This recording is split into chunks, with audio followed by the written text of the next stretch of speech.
बद्रिकाश्रम को अनुभव भूमि भी कहते हैं। हमारे पृथ्वी लोक में यदि भगवद अनुभव, देव अनुभव, गंधर्व अनुभव, यक्ष अनुभव यदि किसी को करना है तो यही हो सकता है। अन्य स्थानों पर यत्न बहुत ज्यादा करने पड़ेंगे, पर यहां एक तो हमने पहले दिन नहीं बताई, अब विश्राम दिन बता दें। यहां पर एक माला करने का जो गिनती है वो 1000 मानी जाती है। आप एक माला करेंगे, 108 मन के करेंगे तो वो 108 यहां करने पर 1008 माने जाते हैं। इसलिए यहां पर कई भक्तों को ठाकुर जी ने भेजा। क्यों? बोले अन्य स्थानों पर करोगे तो पुरुषण करने में भी 16-16 महीने लगेंगे, लेकिन यहां आकर के करोगे। अब पुरुषण का कैसे होता है, उसकी बड़ी एक विधि है कि जिस मंत्र का पुरुषण करना है उस मंत्र को मल्टीप्लाई किया जाता है 24 से, जाने किससे, ऐसे कुछ रहता है। वो जितना फिर निकलेगा उतनी मालाएं उसका फिर उससे गुणा ऐसे करके होता है, पर मूल रूप से 24 लाख जप होना चाहिए।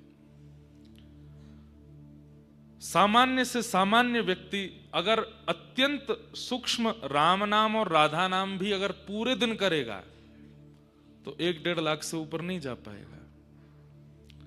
वो 24 लाख करने पर एक पुरुषण होता है, और पुरुषण होने पर जिन देव का आप आराधन कर रहे हो उनका अनुभव होता है, सूक्ष्म अनुभव पुरुषण करने पर। अब आप अगर नीचे जाकर के करेंगे 24 लाख तो आपको बहुत समय लगेगा करने में, और ये 1-1.5 लाख 2 लाख तो मैं उन लोगों को बता रहा हूं जो स्पष्ट, अब उसमें भी अशुद्धि नहीं होनी चाहिए। अब आप राधा राधा राधा राधा राधा राधा राधा राधा राधा, अब वो धारा धारा नहीं होना चाहिए, उसमें एक बीच में आपको संपुट गैप का देना पड़ेगा, वो स्पष्ट राधा होना चाहिए, राम राम राम राम राम राम राम। अब आप उसमें वो मरा नहीं होना चाहिए, वो हो तो उसमें कोई दिक्कत नहीं है, पर जब आप अनुष्ठान में बैठते हैं तो आपको शुद्धि का ध्यान रखना पड़ता है, और उसमें भी मन में, बुद्धि में, नेत्र बंद करके विचारों में कुछ दूषितता नहीं आनी चाहिए। अगर दूषित भाव आया तो फिर दोबारा शुरू से करना पड़ेगा। हमने 1 महीना कथा की थी नासिक में, तो वहां गायत्री के कुछ पाठ किए थे, पुरुषण नहीं किया था, पुरुषण तो बहुत कठिन होता है। पर महाराज जी जिन्होंने कथा कराई उन्होंने नियम दिया, हमारे इतने खतरनाक नियम थे। सुबह 3 बजे उठो, उठ करके कक्ष में स्नान करो, फिर गंगा जी में स्नान करने जाओ, गंगा जी से स्नान करके आओ। अच्छा, गंगा जी में भी ऐसे नहीं जाना है, कोरे वस्त्र पहन करके जाओ, तिलक स्वरूप लगा करके जाओ। गंगा जी में स्नान करके आओ, मौन रहना है, किसी का स्पर्श नहीं करना है। कोई कपड़े देने, साथ में सेवक जन जो रहते हमारे भाई जन सब, कोई कपड़े देने तो नीचे से लेते, भोजन थाली वो नीचे धर देते, वहां से हम उठाते, किसी का स्पर्श नहीं। फिर गीले वस्त्रों में ही आइए, आकर के फिर कम से कम 6000 नाम करिए, 6000 गायत्री करिए। गायत्री भी बड़ी, उसको माइक पे बोलना नहीं चाहिए, लोग बाग बोलते हैं, अपराध लगता है। आप ये समझ लीजिए बस गायत्री का विस्तार है श्रीमद् भागवत। उस गायत्री को हम कैसे बोल सकते हैं माइक पर, कैसे बोल सकते हैं खुले स्वर में? वो अत्यंत गूढ़ है। श्रीमद् भागवत गायत्री का विस्तार है। तो गायत्री का पुरुषण हुआ, मतलब कुछ जाप किए, कितने किए ये बताना नहीं है, महाराज जी की आज्ञा हुई। दीप जला करके बैठो, गायत्री मैया की उपासना करो, और बैठ करके फिर करते। हम लगभग 4:30 बजे बैठते, 10 बजे उठते, सुबह दिन के 10 साढ़े 10 बजे, तब वो जब पूर्ण होता है।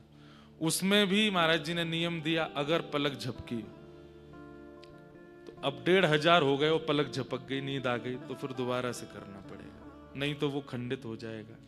और नहीं, अगर अब मैंने पूछा महाराज जी अगर हम चोरी करके आगे करने लग जाएं तो नींद आ गई, 1500 हो गया, लेकिन फिर भी करने लग गए तो बोले फिर उसका प्रतिफल अच्छा नहीं होगा।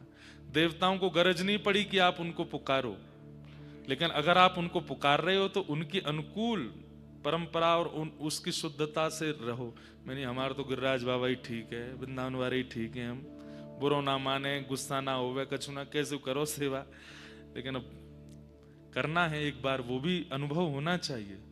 साधन देखो, कई बार ऐसा होता है कि हम ब्रजवासी वृंदावनवासी साधनों को बहुत छोटा मान लेते हैं, पर अगर साधन इतने छोटे हैं तो फिर बनाए क्यों? ऐसा नहीं है, साधन भी कभी कभी करने चाहिए, पर बहुत साधन नहीं होने चाहिए। पर कभी करो तो पूर्ण निष्ठा से करो। एक यज्ञ करो साल में, 2 साल में, 5 साल में, लेकिन वो ऐसा करो कि उसमें कोई कमी ना रहने पाए। एक अनुष्ठान करो लेकिन ऐसा करो कोई कमी ना रहने पाए। करना चाहिए कभी कभी। जैसे मैं कल परसों बता रहा था ना, धन का व्यय, उसके 5 विभाजन भगवान ने बताए उद्धव को, उसमें से पहला बताया धर्माय, तो करना चाहिए यज्ञ के रूप में, अनुष्ठान के रूप में। फिर दोपहर का नियम था कि 10 बजे जब पूरा करो फिर कुछ पाओ, 12 बजे फिर स्नान करने जाओ, स्नान करके फिर आओ, फिर अपना अध्ययन करो, फिर प्रसाद पाओ, 3 बजे से कथा होगी तब बोलो, कथा पूरी करके 6 बजे फिर स्नान करने जाओ, फिर स्नान करके आओ, और हर बार नए वस्त्र धारण करो। वहीं से हमको खड़ाऊं महाराज जी की आज्ञा से, और कथा से पूर्व, कथा के बाद मौन, ये महाराज जी ने आज्ञा की।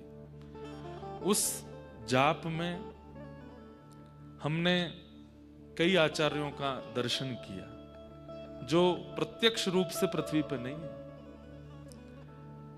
अपने पूज्य नाना जी का अनुभव किया जो कि शरीर से इस धराधाम पे नहीं है। इसका मतलब ये नहीं कि वो मुक्त नहीं है इसलिए वो दिखे, उनका एक विशेष दर्शन, मतलब ऐसे नहीं कि वो आगे बैठ गए हों, पर नेत्र बंद किए हुए उनकी कोई आज्ञा, उनका कोई अनुग्रह, उनकी कोई कृपा, उसका अनुभव हुआ। कहने का अभिप्राय क्या है, वो हमने नासिक में किया, और वहां 30 दिन में भी हम पूरा कोटा नहीं कर पाए, अधूरा रह ही गया थोड़ा सा। फिर महाराज जी ने अंत में कहा कि हम करा देंगे, आप यज्ञ की पूर्णाहुति करो। लेकिन जिस धाम पर आप बैठे हैं, यहां एक माला करने पर 108 बार नाम जपने पर 1008 माना जाता है। यहां पुरुषण करना बहुत सरल है, इसलिए ठाकुर जी ने कई वैष्णवों को भेजा है यहां पर कि यहां जाओ। उद्धव को भी यहीं भेजा, और